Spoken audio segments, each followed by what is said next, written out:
Good afternoon. How are you? Well, it's gotten a little warmer. It's about 61, 62.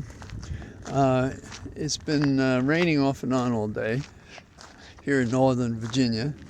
And the wind is about, 2 miles an hour. It's very light.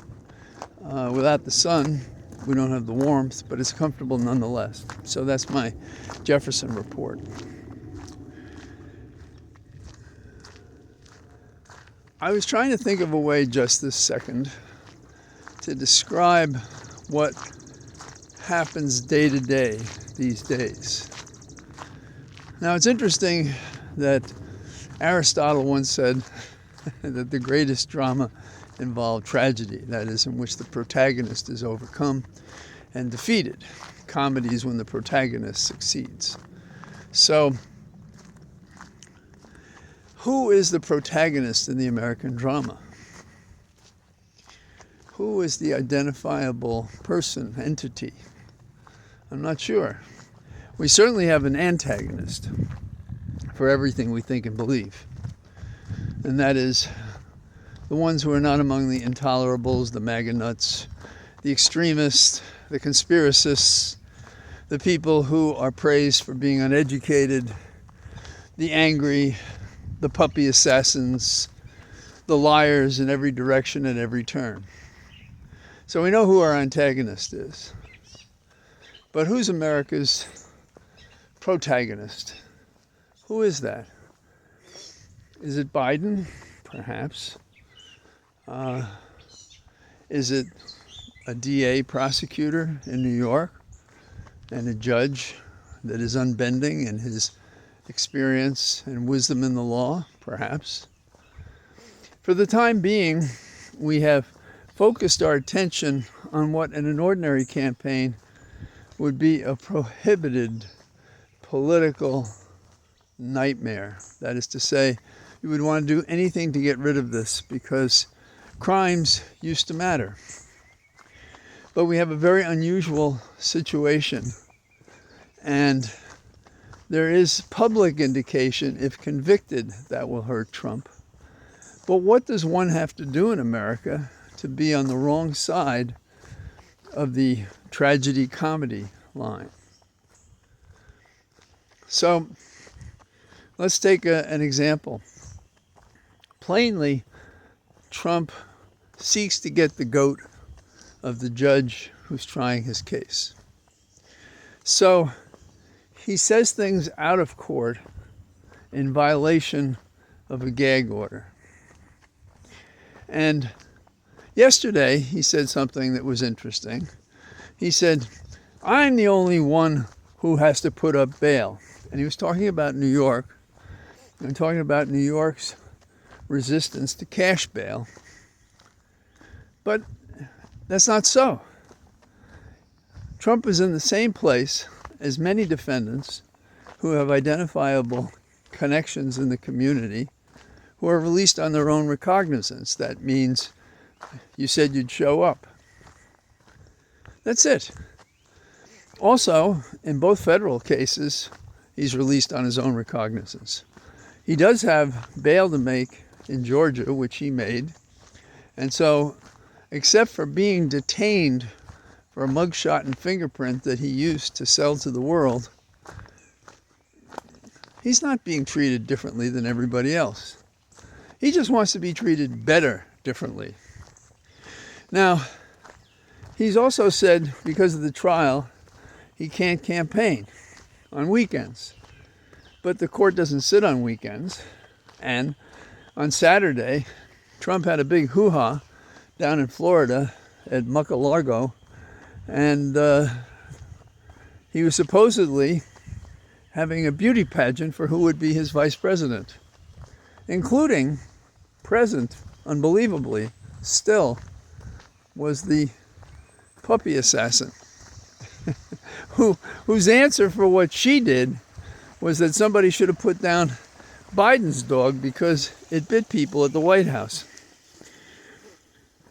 Also, the court does not hold court on Wednesdays. He could be out campaigning then, and he's not.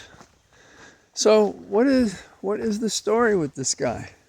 He tells obvious lies, and he counts on the media not to catch his lies and portray them quickly enough to the public that then says, well, that's not fair, you uneducated bigot. I'm talking about the person who would say that.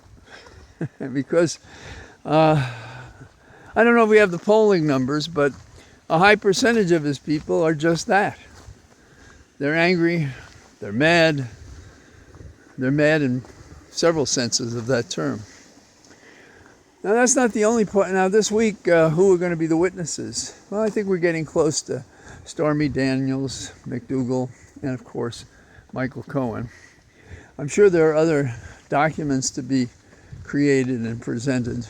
There are no stipulations in the case, which would move it along quicker. But the defense's cross-examination, and I'm saying this at a distance, doesn't appear to go very deep into questioning the people who take the stand. And I suppose that means they don't have anything. That's one way to look at it. But those of us who do this know there is, with sweat and work, arguments to be made, and you have to make a decision as to which ones you work on and which ones you don't. My rule of thumb is, when I get up to cross-examine a witness, my first question is this person a truth teller or a liar? And you treat the two of them very differently, in my opinion. Now, you may get a witness who does both, tells the truth and does lie. In that case, I think you bring out the truth at the front end of the cross-examination and you beat the hell out of them with what's untrue. And the way you prove things are untrue are prior statements, recorded, written, affidavits, obviously evidence they claim is evidence inconsistent with reason, logistics, timing, schedules. So there's almost always something you can talk about. The trial appears to be the main drama outside of everything else that's going on that can matter to this election. And there probably won't be another trial that begins. And this trial, if it concludes, as I hope and expect, with convictions for the 34 counts, felonies, because the false documents are connected to promoting and concealing facts in an election, which violates a state statute, then the next question is what happens then?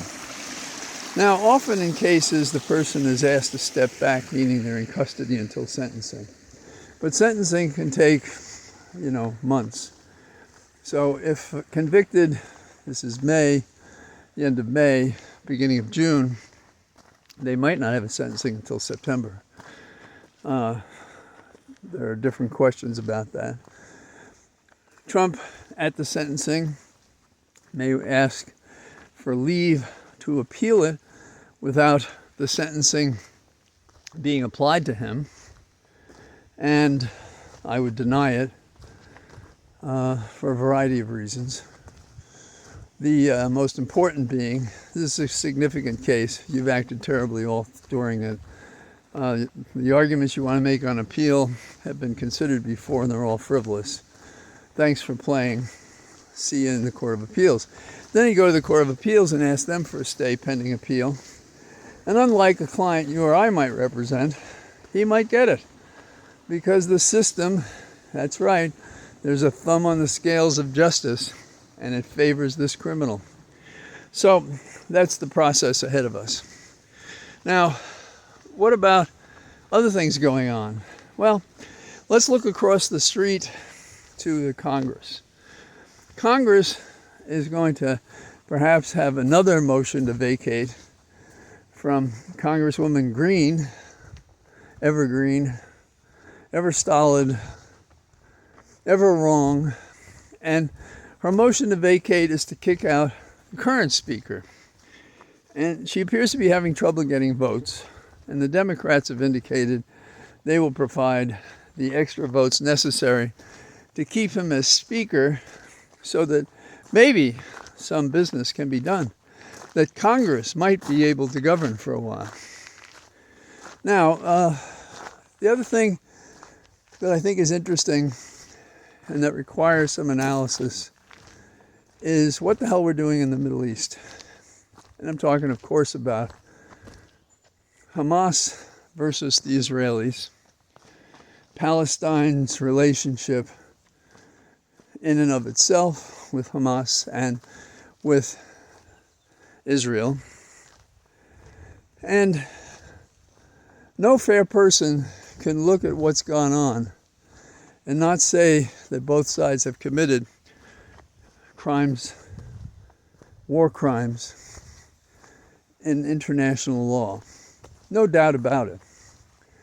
Now, it does appear that Israel has got its knee on the neck of Hamas and those in Gaza without regard for the fact that they're killing individual men, non-combatants, women, non-combatants, children, certainly non-combatants.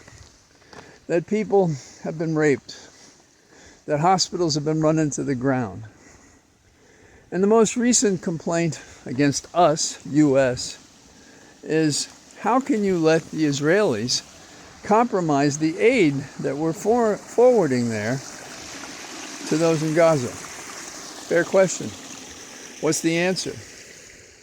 Well, Israel is going to be for a ceasefire at the right time.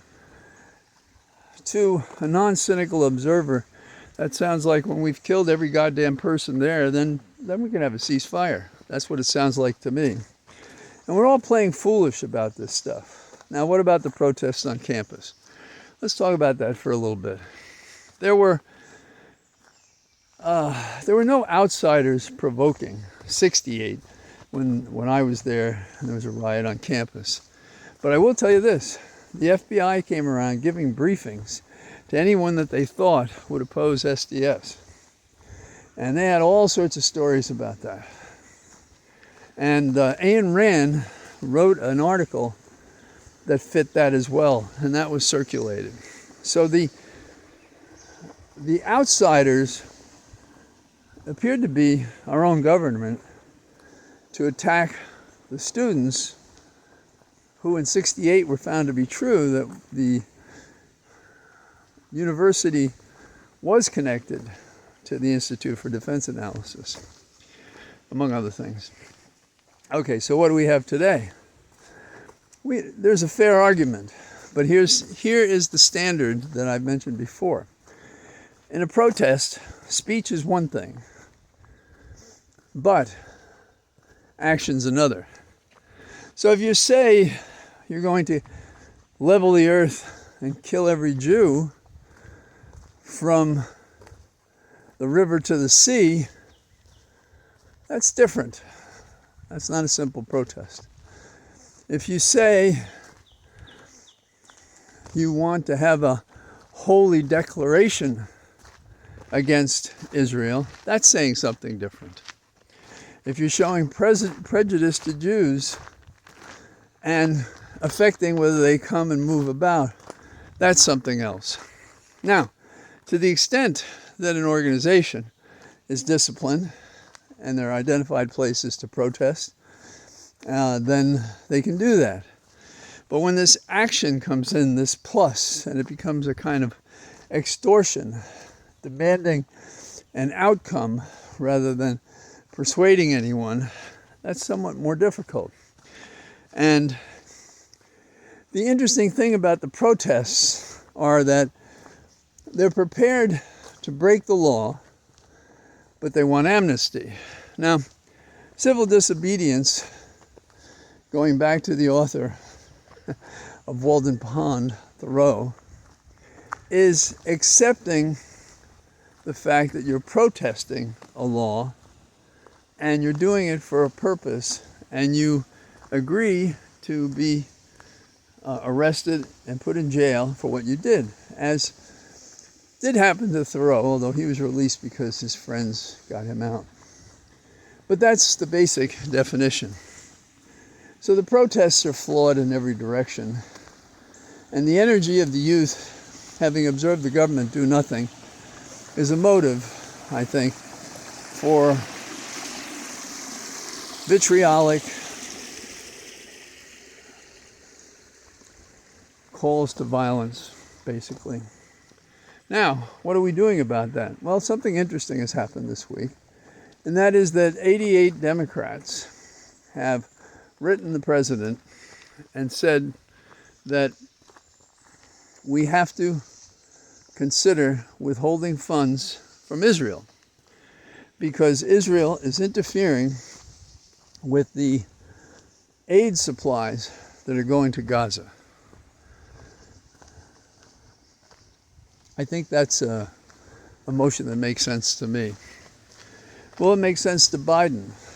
I hope and pray, though I rarely do pray. Habits go long when you're introduced to the indelible marks of the Roman Catholic religion as a child after a baptism.